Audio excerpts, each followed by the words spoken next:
Assalamualaikum warahmatullahi wabarakatuh. Waalaikumsalam. Innal hamdalillah nahmaduhu wa nasta'inuhu wa nastaghfiruh wa na'udzu billahi min shururi anfusina wa min sayyiati a'malina. May yahdihillahu fala mudhillalah wa may yudhlil fala hadiyalah. Asyhadu an la ilaha illallah wahdahu la syarikalah wa asyhadu anna Muhammadan abduhu wa rasuluh. Allahumma shalli ala Muhammad wa ala ali Muhammad kama shallaita ala Ibrahim wa ala ali Ibrahim wa barik ala Muhammad wa ala ali Muhammad kama barakta ala Ibrahim wa ala ali Ibrahim innaka Hamidum Majid. Alhamdulillah, marilah kita panjatkan puji dan syukur kita pada Allah SWT atas segala nikmat dan karunia-Nya kepada kita semua. Salawat dan salam marilah kita aturkan pada junjungan kita Nabi Muhammad SAW. Alhamdulillah kita telah menyelesaikan ya tadabbur kita kepada Allah SWT beberapa surat dari surat Juz Amma. Kita akan melanjutkan pada subuh hari ini tadabbur kita kaitan dengan surat Abasa ya. Abasa wa tawalla an ja'ul a'ma. Kemarin sampai ayat ke 16 ya, 16. Sedikit mungkin dari apa yang kemarin kita bahas ya terkait dengan surat Abasa dari 1 sampai 16, di mana surat ini adalah surat yang diturunkan di Mekah ketika kejadian Allah Subhanahu wa taala menegur Rasulullah SAW ketika datang seorang al-a'ma ya, seorang Ibnu Ummi Maktum yang datang kepada Rasulullah ketika Rasulullah SAW sedang berdakwah ya, sedang mengajak kepada pembesar-pembesar Quraisy, dan Rasulullah SAW memalingkan muka serta bermuka masam kepada Ibnu Ummi Maktum. Padahal Ibnu Ummi Maktum itu adalah seorang mukmin ya, seorang yang beriman yang sangat semangat untuk mempelajari firman Allah Subhanahu wa taala, mempelajari wahyu yang turun pada Rasulullah SAW. Sehingga Allah SWT menegur Rasulullah dengan kejadian ini. Sisi lain adalah bagaimana Rasulullah SAW yang ditegur ya di sini tidak menyembunyikan wahyu ya, tidak menyembunyikan wahyu, tapi menyampaikan kepada seluruh umat ya, termasuk waktu itu adalah para sahabat ya, terkait surat ini ya. Walaupun dikaitan dengan diri beliau, tetapi beliau tidak menyembunyikan, langsung menyampaikan tentang surat Abasa wa tawalla ini. Dan jemaah sekalian, setelah itu Rasulullah SAW itu sangat memuliakan ya, sangat menghormati Ibnu Ummi Maktum yang buta ini. Di dalam sejarah ya, ataupun didapatkan dalam selanjutnya Rasulullah SAW menjadikan Ibnu Ummi Maktum itu adalah seorang muadzin ya. Kemudian Rasulullah SAW juga menjadikan Ibnu Ummi Maktum itu seorang pengganti Rasulullah SAW ketika Rasulullah SAW berperang, ketika keluar Madinah ya, berdakwah di luar Madinah. Itu untuk mengganti posisi Rasulullah di Madinah itu adalah Ibnu Ummi Maktum gitu ya. Kemudian ada selain surat Abasa ini, selain surat Abasa terutama dari 1 sampai 16 ini ya, berkaitan dengan kejadian Ibnu Ummi Maktum ini, ada ayat lain ya yang kaitan dengan Ibnu Ummi Maktum, yaitu surat Al-Imran ya, di mana di situ menerangkan keutamaan orang yang berjihad dengan orang yang tidak berjihad ya. Kemudian Ibnu Ummi Maktum sangat ingin untuk ikut berjihad ya, tetapi Rasulullah SAW waktu itu tidak mengizinkan sehingga turun ya. Artinya dengan ketika ayat turun la yastawil qa'idina ya, orang tidak sama orang yang duduk dengan orang-orang yang berjihad di jalan Allah Subhanahu wa taala. Ya. Lalu Ibnu Maktum sangat berharap untuk bisa ikut berjihad. Ya. Sehingga turunlah ghairu urid darari minkum. Jadi ayat itu 2 kali turun. Pertama tentang keutamaan orang yang berjihad di jalan Allah Subhanahu wa taala. Kemudian karena tadi kondisi Umi Maktum sehingga turunlah ayat ataupun potongan ayat itu ghairu urid darari minkum. Jadi potongan ayat itu tadi ditujukan kepada Ibnu Umi Maktum. Artinya bahwa orang yang memiliki keterbatasan, ya, dalam hal ini seperti Ibnu Maktum yang buta itu tidak, artinya diperbolehkan ataupun tidak ikut berperang, ya, tanpa mengurangi keutamaan-keutamaan yang diberikan Allah SWT bagi orang yang terhalang oleh keterbatasan tersebut. Begitu. Jadi kemudian ayat ini menunjukkan bagaimana Allah Subhanahu wa taala, ya, memberikan satu kesempatan yang sama, ya, bagi semua orang untuk mempelajari Al-Qur'an, untuk mendapatkan kebenaran, ya, tanpa dibatasi oleh kondisi apapun. Jadi Al-Qur'an, kebenaran ini adalah milik semua orang, ya. Milik semua orang tanpa dibatasi oleh suku, ras, miskin, fakir, miskin, kaya. Semuanya berhak untuk belajar. Semua berhak untuk mendapatkan kebenaran. Bahwa ada orang yang di situ menolak, yaitu orang ininya. Tetapi ketika ada orang yang bersemangat pada Al-Quran, maka dia berhak untuk mendapatkan kebenaran itu. Berhak untuk mendapatkan apa yang disampaikan oleh Allah Subhanahu wa taala. Seperti dalam surat ayat ke-12, ya. Di situ Allah Subhanahu wa taala mengatakan faman syaa'a dzakarahu, ya. Jadi Allah Subhanahu wa taala berkehendak ataupun Allah Subhanahu wa taala punya kuasa untuk menjadikan seseorang mendapatkan peringatan, mendapatkan pelajaran dari Al-Qur'an. Tidak dibatasi oleh siapapun. Di situ kan umum, faman syaa'a dzakarahu. Ya. Kita dapatkan sekarang ya, kalau kita lihat di media sosial, ya, ketika kejadian di Palestina contoh, ya, itu bagaimana semangat masyarakat dunia, ya, untuk mempelajari Al-Quran, penasaran. Nah itu adalah satu, jangan dihalangin. Bahkan kita harus lebih semangat lagi untuk mendakwahkan, memfasilitasi orang-orang untuk mempelajari Al-Quran.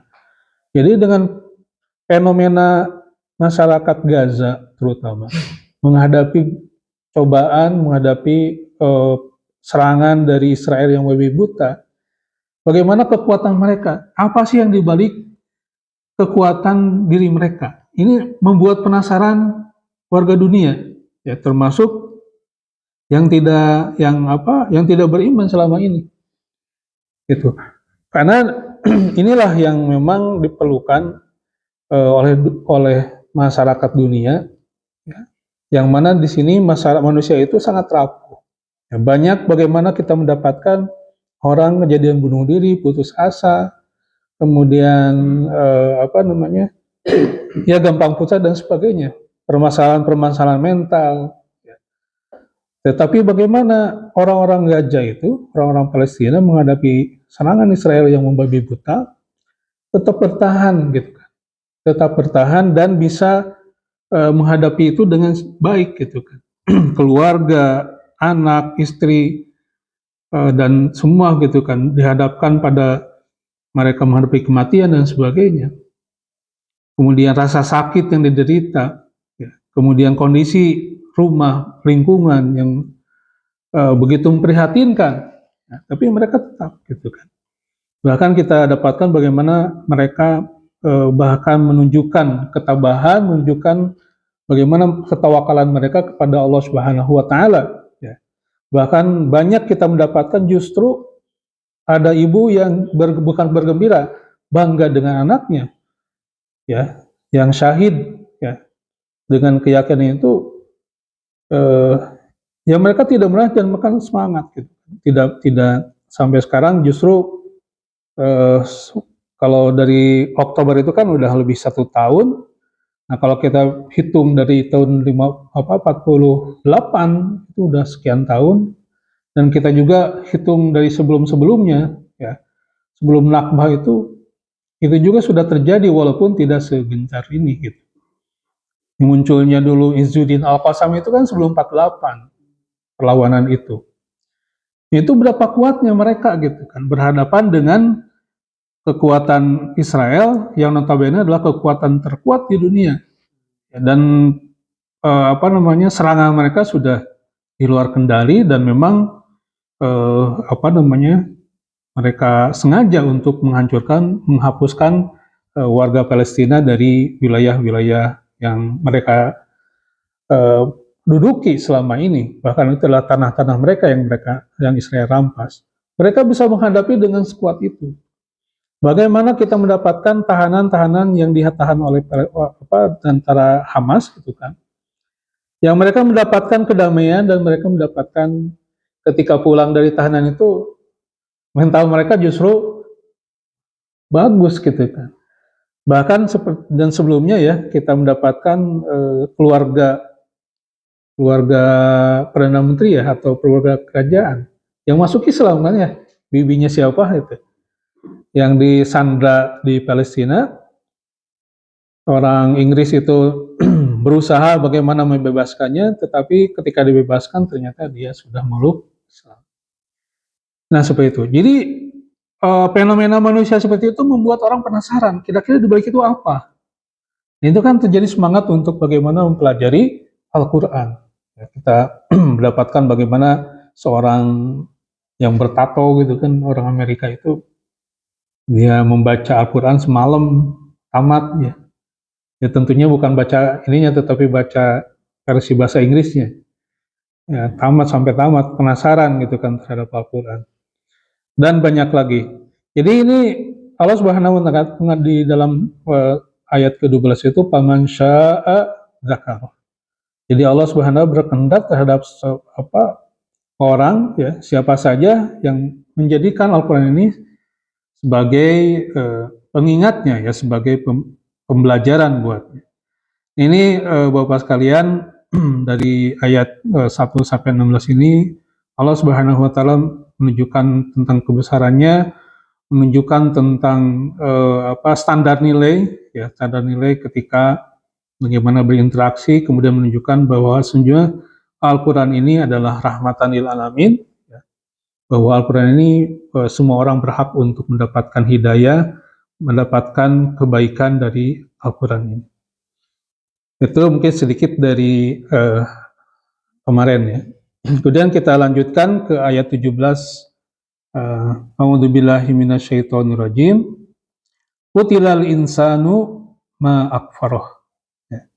Qutilal insanu ma akfarah min ayyi syai'in khalaqah min nutfatin khalaqahu faqaddarah summa sabila yassarah summa amatahu fa'aqbarah summa idza syaa'a ansarah kalla lamma yaqdima amarah. Falyanzuril qutilal insanu ma akfarah. Di sini Allah Subhanahu wa taala menyampaikan bukan teguran lagi, ancaman. Qutilal insanu ma akfarah. Binasalah, ya, manusia ma akfarah, ya, tentang apa-apa yang membuat mereka kafir, ya, tentang kekafiran mereka yang sangat. Jadi qutilal insanu ma akfarah. Jadi binasalah manusia, alangkah amat sangat kekafirannya. Jadi di sini Allah Subhanahu wa taala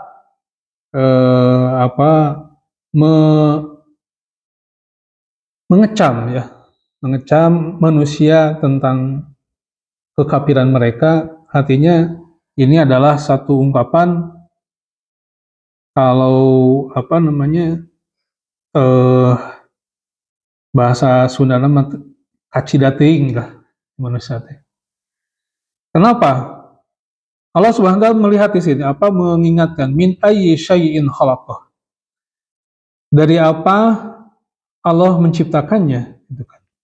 Jadi di sini Allah kembali lagi mengingatkan manusia tentang dari apa dia diciptakan. Min nutfatin khalaqahu faqaddarah. Dari setetes mani ya. Dari Allah menciptakan dari setetes mani lalu qaddarahu. Allah Subhanahu wa taala menentukannya. Jadi dari setetes mani ya, di sini menunjukkan bahwasanya manusia itu diciptakan dari sesuatu yang hina ya. Yang kemudian dari situ Allah ciptakan manusia, kemudian menentukan takdirnya, menentukan bentuknya. Ya. Kemudian summa sabila yassarah. Kemudian Allah Subhanahu wa taala memudahkan jalannya. Summa amatahu fa'akbarah. Kemudian mematikannya serta memasukkannya ke dalam kubur. Ya. Summa idza syaa'a ansarah. Kemudian bila Allah menghendaki, dia membangkitkannya kembali. Ya. Kalla lamma yaqdima amarah. Sekali-kali jangan demikian gitu kan manusia itu. Kalla lamma yaqdima amarah, karena dia belum melaksanakan apa yang diperintahkan Allah Subhanahu wa taala. Ya. Kalla lamma yaqdima amarah. Manusia belum melaksanakan apa yang diperintahkan Allah kepadanya. Jadi Allah Subhanahu wa taala di sini menegur orang manusia tentang kekafirannya. Kenapa manusia kok bisa kafir ya? Kenapa manusia itu kok bisa berpaling dari Allah Subhanahu wa taala? Jadi dengan segala bentuk kasih sayang Allah, dengan segala bentuk kekuasaan Allah bagi manusia, di mana manusia ada di dunia ini adalah diciptakan oleh Allah Subhanahu wa taala dengan bentuknya yang sempurna, dengan prosesnya yang di situ penuh dengan keajaiban-keajaiban ya. Dari setetes air mani kemudian diciptakan menjadi segumpal darah, kemudian daging, kemudian ditiupkan ruh, kemudian dibentuk bentuknya gitu kan. Kemudian ditentukan takdirnya dan selanjutnya ya penciptaan manusia ketika dilahirkan, kemudian proses bagaimana dia tumbuh gitu kan. Itu Allah yang menjaga kan, Allah yang menciptakan dan Allah menjaga. Gitu. Kalau kita lihat bagaimana seorang manusia itu tumbuh kan, kalau tanpa Allah tuh sangat riskan ya tumbuhnya itu. Jadi dari dilahirkan kemudian sampai tumbuh itu Allah Subhanahu wa taala yang menjaganya ya, dan Allah Subhanahu bagaimana melalui proses penciptaannya. Nah ini Allah Subhanahu menegur. Kalau kata Ad-Dhahhak dengan bahasa kutilah itu ya terkutuklah. Bahasa inilah. Kalau Ad-Dhahhak mengatakan terkutuklah manusia. Jadi dengan kata kutilah itu adalah bagaimana Allah SWT sangat marah, sangat murka terhadap kekafiran manusia. Jadi di sini ya diingatkan min ayyi syai'in khalaqah. Dari apa Allah menciptakannya? Min nutfatin khalaqahu faqaddarah. Dari setetes air mani, kemudian Allah menciptakannya selalu menentukan bentuknya. Kemudian kita mendapatkan di dalam keterangan lain bagaimana Allah Subhanahu wa taala menentukan ajal, ya, rizki, amal, ya, dan termasuk tentang kebahagiaan ya, dan syaqiyunnya ya dengan atau dia seorang yang celaka. Kemudian Allah SWT memudahkan jalannya. Ya, Al-Aufi mengatakan bahwa dari Ibnu Abbas ya bahwa memudahkan jalan itu memudahkan keluar dari perut ibunya. Itu juga sama dohak ya, disebut summas sabila yasaroh, itu memudahkan jalan. Itu bagaimana Allah SWT memudahkan buat manusia dilahirkan ya, bagaimana Allah SWT memudahkan manusia dilahirkan ke dunia ini ya. Makanya di dalam ayat lain dikatakan huwallazi akhrajakum min butuni ummahatikum. Jadi Allah lah yang mengeluarkan kalian dari perut ibu kalian. Ini bukan bidan, ya, bukan dokter kandungan, bukan dokter ahli bedah, ya kalau di ini, tetapi Allah lah yang mengeluarkan kalian dari perut ibu kalian. Jadi huwal ladzi akhrajakum min butuni ummahatikum. Jadi Allah lah yang mengeluarkan kalian dari perut ibu kalian. Jadi apalagi kalau kita proses ketika melahirkan itu kan, ya itu siapa yang bisa mengeluarkan dari rahim, yang membuat sel-sel ataupun dalam tubuh ibu itu bisa membuat kekuatan bagaimana mengeluarkan manusia, gitu kan, mengeluarkan orok janin yang mau dilahirkan itu dari perut ibu, itu Allah Subhanahu Wa Taala, gitu kan. Siapa yang membuat ngehinta, gitu kan, itu kalau karena kan ada orang yang ketika mau melahirkan kan permasalahan ada di situ kan, gitu ya. Kalau wisata bukaan kayak gitu ya, itu kan suatu proses-proses yang membuat kita deg-degan ya, waduh bisa enggak gitu kan. Sehingga itu Allah Subhanahu Wa Taala yang mengeluarkan itu semua. Kemudian di sini ya Allah Subhanahu Wa Taala mengatakan summa sabila yassarah. Kemudian Allah memudahkan jalannya. Yang menurut Ibnu Abbas ya, dan yang lainnya mengatakan bahwa di sini adalah bagaimana Allah Subhanahu Wa Taala memudahkan kelahirannya. Di ayat lain katakan bahwa bahwa Allah Subhanahu Wa Taala telah menunjukkan jalan ya kepada manusia. Inna hadainahus sabila imma syakiron wa imma kafuro. Itu di dalam surat Ad-Dahr ya, atau surat Al-Insan.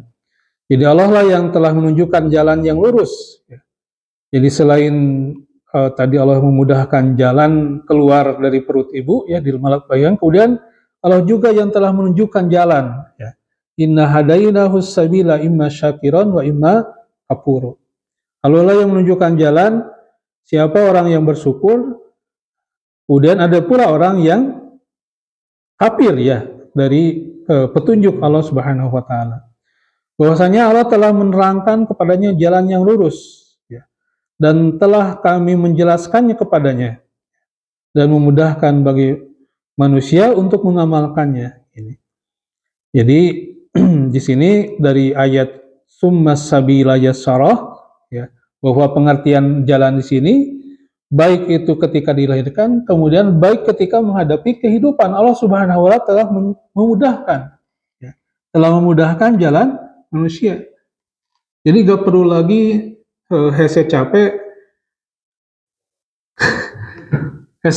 jalan hidup gitu kan. Kalau kita lihat bagaimana para filosof ya, atau proses evolusi manusia mendapatkan kebenaran itu kan, tanpa wahyu itu kasihan gitu kan.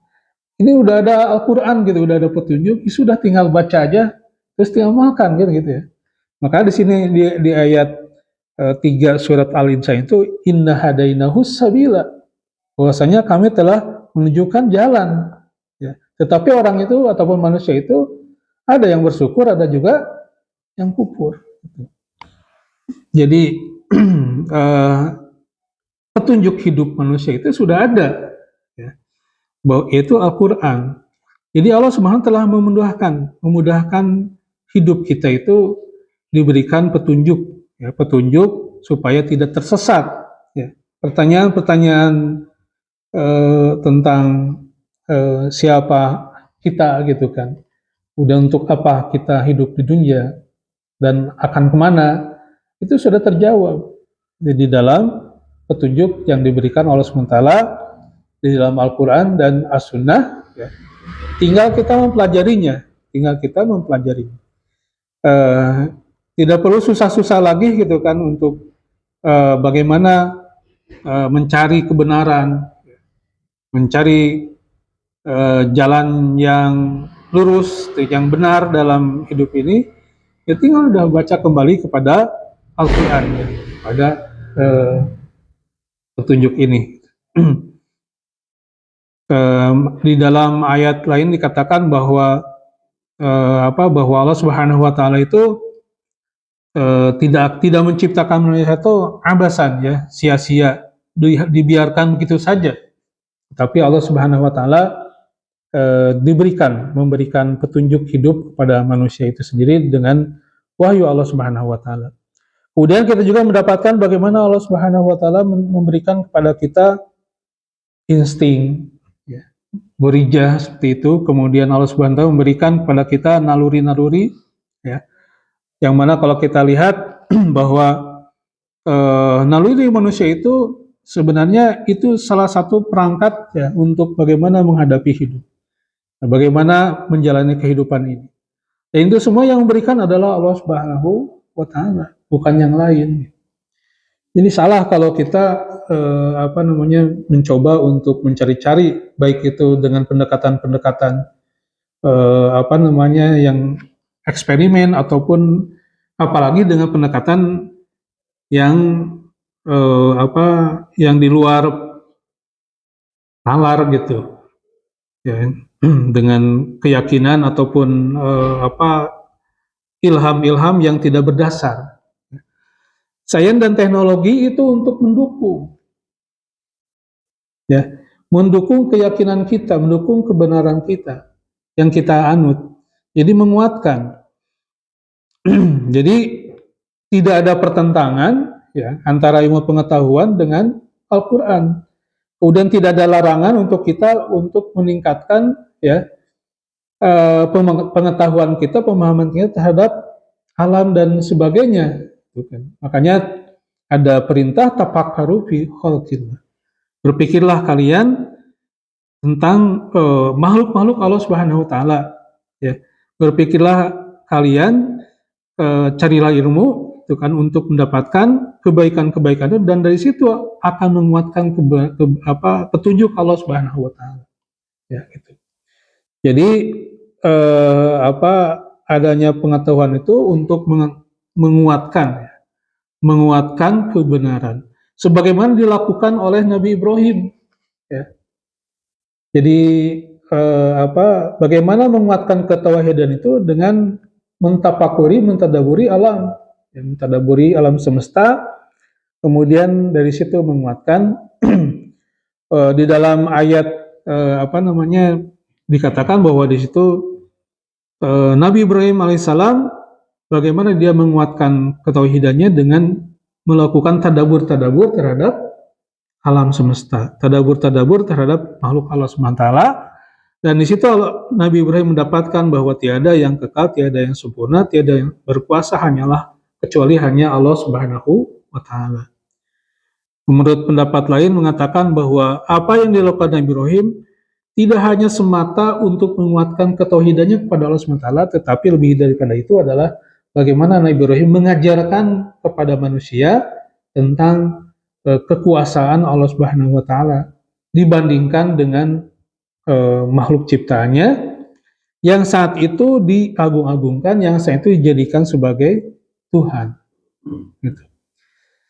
Nah, ini tentunya ini adalah kenikmatan dari Allah Subhanahu Wa Taala, ya.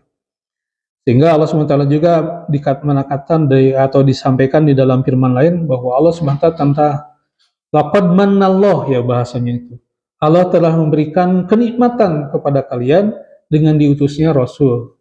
Nah, jadi apa yang dibawa oleh Nabi Muhammad SAW itu adalah kenikmatan dari Allah Subhanahu Wa Taala.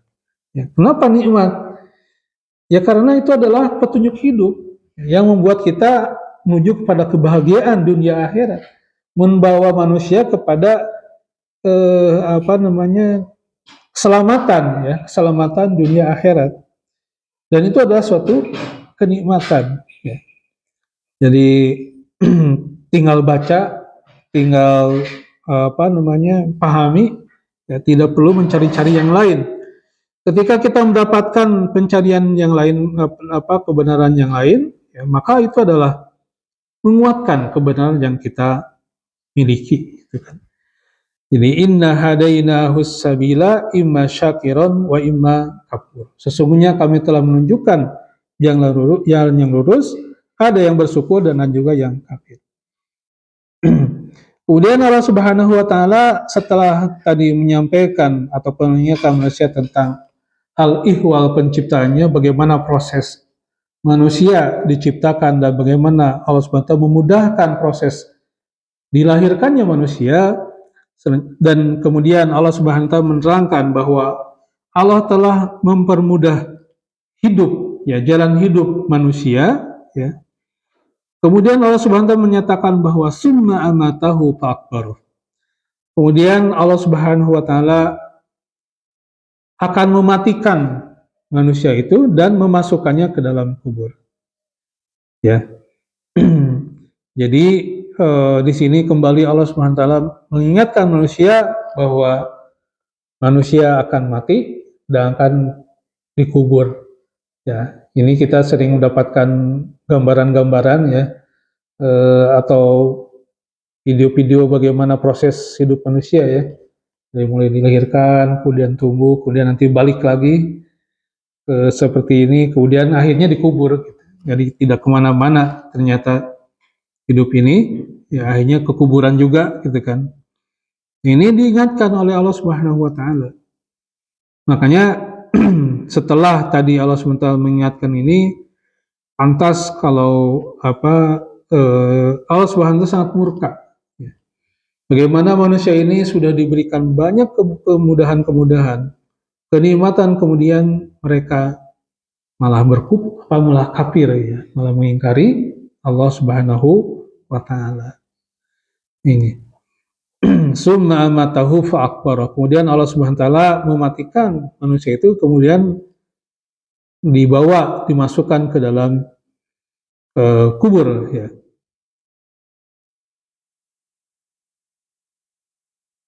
Kemudian di ayat selanjutnya, summa idza syaa ansarah. Kemudian bila Allah kehendaki, Allah membangkitkan kembali. Jadi membangkitkan hidup kembali sesudah matinya di hari kiamat nanti. Dan ini termasuk ke dalam pengertian al-ba'su, ya, kata kebangkitan, dan sebagaimana di dalam dan kata ansyur, ya, berkembang biak. Summa idza syaa ansara itu di sini bahwa Allah Subhanahu wa taala akan membangkitkan kembali, ya. Sebagian mengatakan bahwa ini adalah bagian ataupun adalah kehidupan juga, ya, di mana Allah Subhanahu wa taala menjadikan manusia berkembang biak, ya, gitu. Sebagaimana di dalam surat Al-Rum, wa min ayatihi an khalaqakum min turabin summa idza antum basyarun tantashirun. Jadi kata ansyarah itu bisa diartikan juga berkembang biak. Jadi dibangkitkan, kemudian Allah Subhanahu wa taala menjadikan manusia itu berkembang biak. Sebagaimana di dalam surat Ar-Rum tadi, ya, bahwa dan dari tanda-tanda kebesaran Allah Subhanahu wa taala itu, ya, Allah Subhanahu wa taala menciptakan kalian dari tanah, kemudian tiba-tiba kalian menjadi manusia yang berkembang biak. Summa antum basyarun tantashirun. Ya. Allah Subhanahu wa taala juga mengingatkan sebagaimana di dalam surat Al-Baqarah, wandur ilal idhami kaifa nunsijuha summa naqsuha lahma. Bagaimana, atau lihatlah kepada tulang belulang, ya. Tulang belulang keledai itu. Kemudian kami menyusunnya kembali, kemudian kami membalutnya dengan daging. Ya.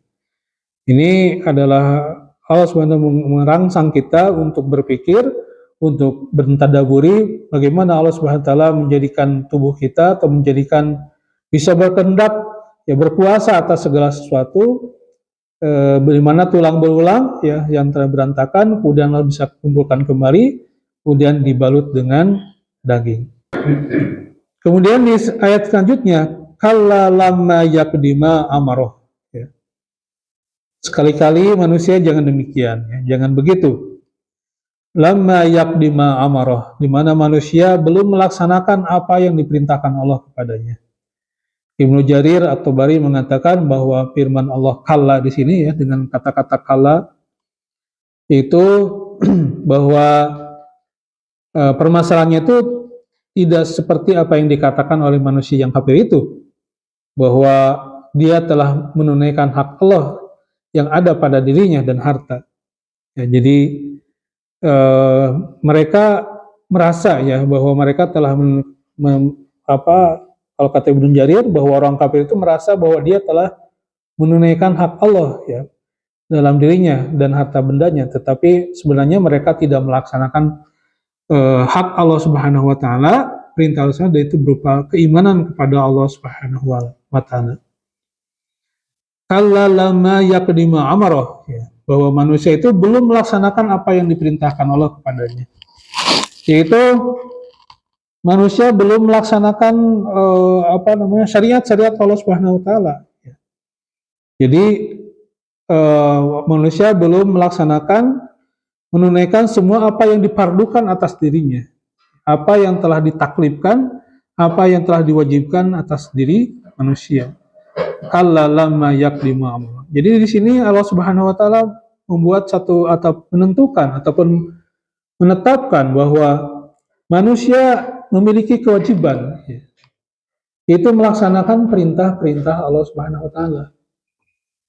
Jadi masalah keimanan kepada Allah Subhanahu wa taala itu bukan hanya semata masalah hanya ada di dalam keyakinan mengakui akan Allah Subhanahu wa taala saja, tetapi adalah bagaimana dia taklif, dia tunduk dan patuh kepada Allah, tunduk dan patuh atas perintah Allah Subhanahu wa taala.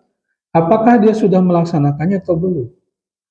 Ketika seseorang mengingkari perintah itu, maka sebenarnya dia telah kafir kepada Allah Subhanahu wa taala. Jadi salah ya kesimpulan ya yang diambil oleh orang-orang yang mengatasnamakan agnostik yang kemudian kita singgung ya. Orang-orang agnostik itu kan orang-orang yang dia hanya dalam hati saja gitu kan. Ya sudahlah kita akui bahwa Allah SWT ada, Tuhan itu ada, Tuhan yang menciptakan. Dan kita yakin atas hal itu. Lalu kita tenang dengan hal itu. Tanpa diikuti oleh ibadah, tanpa diikuti oleh praktek-praktek ibadah. Nah ini dengan ayat ini, kalla, ya Allah SWT membantah, tidak seperti itu. Bagaimana tadi dikatakan oleh Ibnu Jarir At-Tabari bahwa persepsi seperti itu salah, bukan seperti itu.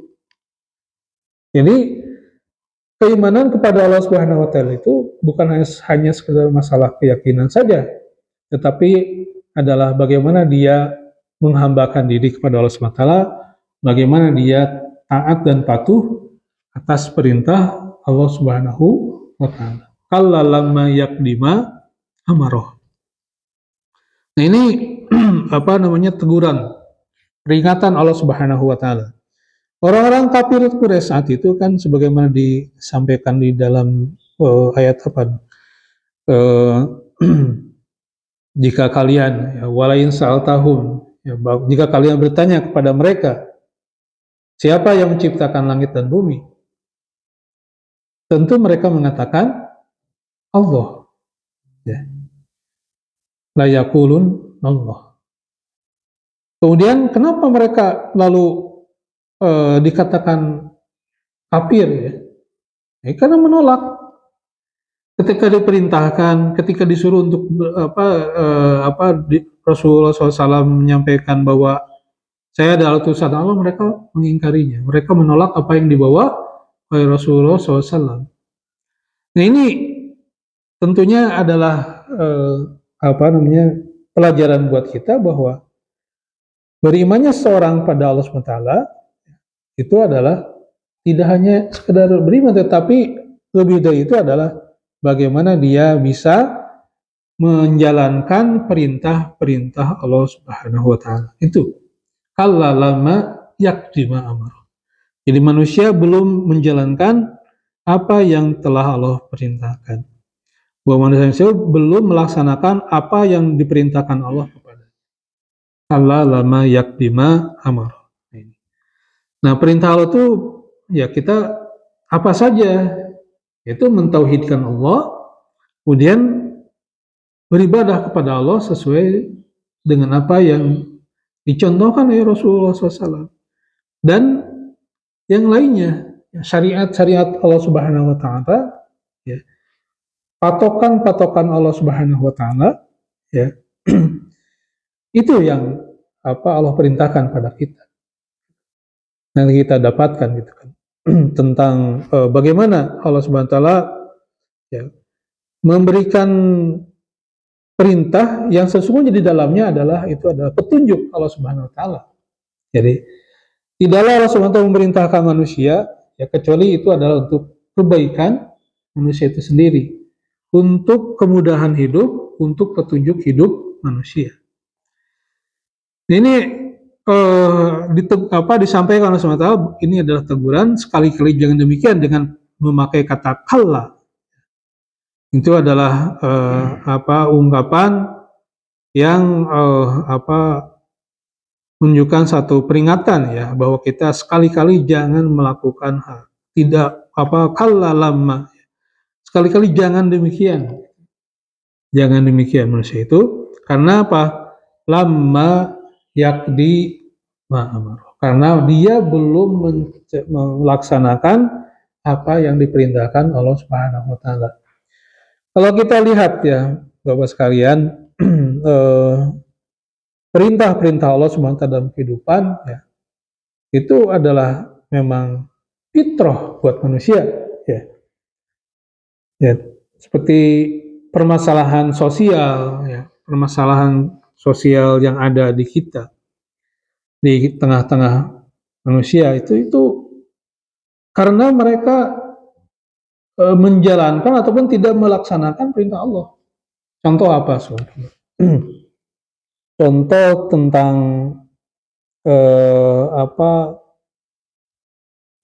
tingkat bunuh diri tinggi, umpama di Jepang contohnya, ini jadi banyak kasus di Jepang. Karena dia tidak kan walaupun kita melihat bagaimana Jepang itu adalah negara yang disiplin, orang-orangnya sangat disiplin, dan kemarin aja waktu main kemarin di GBK kan bersih-bersih gitu kan. Tapi sisi lain mereka tidak tidak mendapatkan sepenuhnya. Dia melupakan Allah, kemudian yang ada di hadapannya itu hanya kehidupan dunia. Sedangkan setelah itu, apa itu yang hilang dengan mereka? Contoh seumpama bagaimana dalam kehidupan mereka ya, konon nggak tahu ya, ada yang di Jepang, pernah di Jepang nggak? Di sana itu kayak dia ya.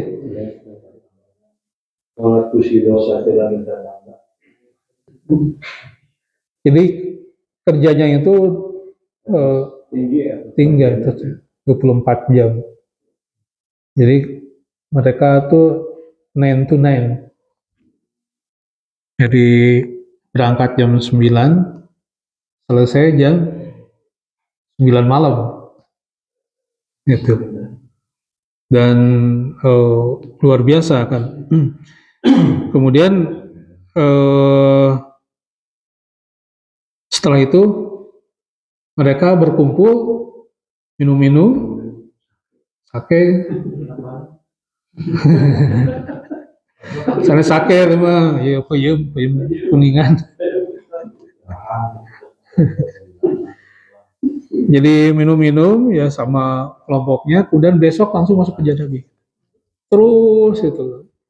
Tidak memperhatikan bagaimana keseimbangan hidup, beribadah kepada Allah SWT, berkontemplasi. Nah ini kan Allah SWT memerintahkan kan, ada waktu istirahat, ada waktu untuk pada Allah SWT, untuk keluarga dan sebagainya. Dan sekarang itu ya di Jepang itu kan turun ya. Dari sejak beberapa tahun lalu itu dari sisi industri juga kalah ya, mulai tersaingi oleh Korea. Kemudian sekarang Cina dan sebagainya. Kenapa? Karena salah satunya dilihat itu ya, kemarin ada satu data ya, bahwa di situ mulai tadi rontok kehidupannya. Jadi rontok kehidupannya. Jadi akhirnya diterapkanlah prinsip work life balance-nya gitu. Jadi tidak seperti ini. Jadi kalau mereka dalam menghadapi itu sampai ketika suatu tugas tidak bisa dilaksanakan dengan baik, maka akhirnya bunuh diri kan. Kayak informasinya itu kalau ada kereta yang telat walaupun hanya sekian menit, detik itu, maka lalu didapatkan di situ informasi ada yang bunuh diri. Gitu. Bunuh dirinya kenapa? Karena dia tidak bisa menepati sesuai waktu seperti itu. Nah, kenapa sampai demikian? Berarti dia tidak bisa ada sih memang tanggung jawab bagus ya, tetapi di situ bahwa hal itu bukan suatu yang menjadikan dia hidup untuk itu gitu. Mana yang penting, mana yang utama gitu kan. Untuk apa untuk sampai seumpama seorang sampai mengorbankan dirinya itu untuk apa, aku untuk seperti itu harus dibayar dengan sampai bunuh diri. Apakah kita mengorbankan diri kita tuh untuk hal-hal seperti itu? Ya, walaupun itu adalah tanggung jawab, tapi batasnya sampai mana? Ini kan perlu ada pencerahan ya, penentuan mana yang penting, mana yang urgent, mana yang menjadi prinsip yang di situ kita mengorbankan hidup kita sampai itu kita harus tahu. Nah, Allah Subhanahu wa taala telah menentukan perintah-perintah ini. Ini kamu nih kalau sampai harus mengorbankan itu untuk apa? Ya gitu kan. Ketika berjihad ya itu ketika ada jalan Allah SWT, maka di situ gitu kan. Tapi ketika masalah-masalah duniawi gitu, masalah-masalah itu ada situ tanggung jawab, tetapi pertanggungjawaban kita terhadap itu tuh tidak sampai harus mengorbankan. Kemudian bagaimana fenomena seumpama tidak berkeluarga itu kan, supaya tidak terganggu maka tidak berkeluarga gitu, dibuatlah manusia-manusia boneka gitu kan, robot. Nah tuh ayar santu pandan. Jadi kan untuk dengan lawannya itu kan dengan dibuatlah ini, karena kalau dengan manusia lo buat tuntutannya gitu kan ribet manusia. Doraemon. Nah seperti itu. Jadi ya, jadi hal-hal seperti itu. Jadi bagaimana kita mendapatkan ketimpangan, kehancuran satu bangsa ya, satu kelompok masyarakat ya, ketika dia tidak tahu mana yang nah Allah SWT, perintah-perintah Allah SWT untuk menjaga itu, fitrah itu. Nah, sebenarnya seperti itu. Jadi dan manusia dengan ini adalah dituntut untuk bagaimana dia mentaati perintah-perintah Allah. Ya, memang terasa berat, terasa namanya juga taklid dalam bahasa usul fikih atau dasar fikih ya, Saded Nurdin. Jadi pembebanan kepada manusia itu, pembebanan itu adalah untuk kemaslahatan manusia itu sendiri, untuk keberlangsungan manusia. Ini petunjuk-petunjuk Allah SWT. Allah SWT menekankan manusia untuk mematuhi perintah Allah SWT, untuk taat dan patuh kepada Allah Subhanahu wa taala. Supaya apa? Ya supaya manusia itu hidup selamat gitu kan, tidak akhirnya keluar daripada fitrahnya, yang ketika keluar daripada fitrahnya maka dia akan mengalami kehancuran. Demikian mungkin ya sampai ayat ke 23 ya. Ya, jadi sampai kalla lama yakdima amaroh. Jadi manusia belum menunaikan apa yang telah Allah perintahkan kepadanya. Demikian walau alam bisawab. Lebih dan kurangnya mohon maaf. Billahi taufiq wal hidayah. Assalamualaikum warahmatullahi wabarakatuh.